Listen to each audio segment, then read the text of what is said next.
নমস্কার বন্ধুরা, আমি আজকে রান্না করব পনির রেজালা। তো চলুন আমার রান্নাঘরে আমি রান্নাটা কিভাবে করি আপনারা দেখতে থাকুন।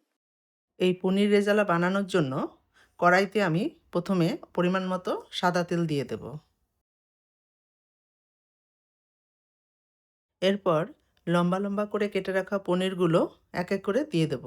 দিয়ে একটু হালকা করে ভেজে নেব।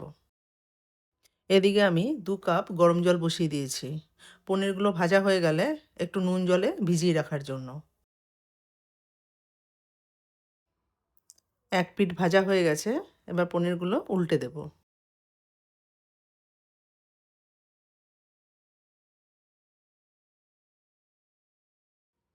একটা বাটিতে সামান্য পরিমাণে লবণ দিয়ে দেব। দিয়ে ওই গরম করে রাখা জলটা এর মধ্যে দিয়ে দেব। দিয়ে এবার এই ভেজে রাখা পনিরগুলো এর মধ্যে এক এক করে দিয়ে দেব। দিয়ে একটা ঢাকা দিয়ে কিছুক্ষণ রেখে দেব।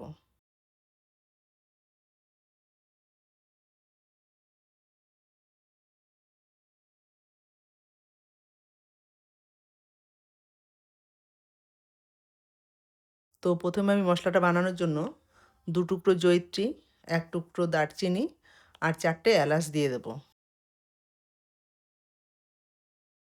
আর দিয়ে দেব 5-6টা লবঙ্গ আর 5-6টা গোলমরিচ। আর দিয়ে দেব হাফ চামচ শাহি জিরা। দিয়ে এবার এটা ভালো করে একটু থেতো করে নেব। কড়াইতে অল্প পরিমাণে সাদা তেল দিয়ে দেব। এর মধ্যে থেতো করে রাখা এই মশলাগুলো দিয়ে দেব। দিয়ে এবার একটু নেড়ে নেব। দিয়ে এর মধ্যে 15 গ্রাম বেটে রাখা পোস্ত দিয়ে দেব। একটু ভালো করে এবার নেড়ে নেব।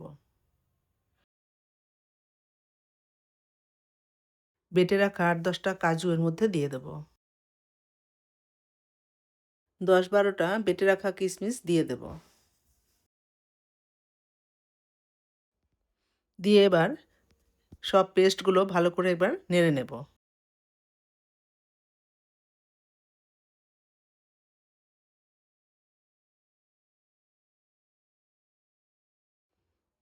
এরপর এর মধ্যে 5-6টা কেশরের টুকরো দিয়ে দেব।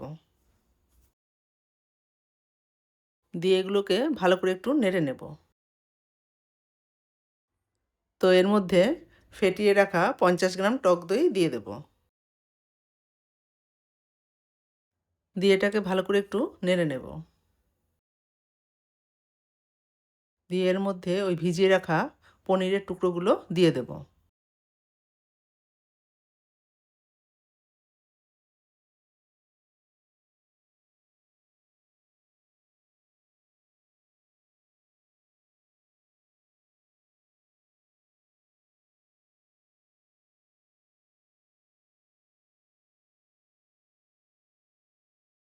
এবার ওই লবণ দেওয়া জলটা 3 হাতা এর মধ্যে দিয়ে দেব।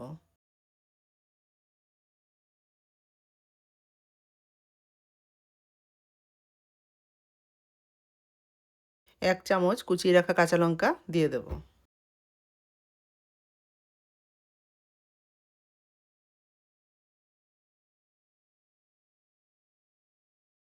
স্বাদ মতো লবণ দিয়ে দেব।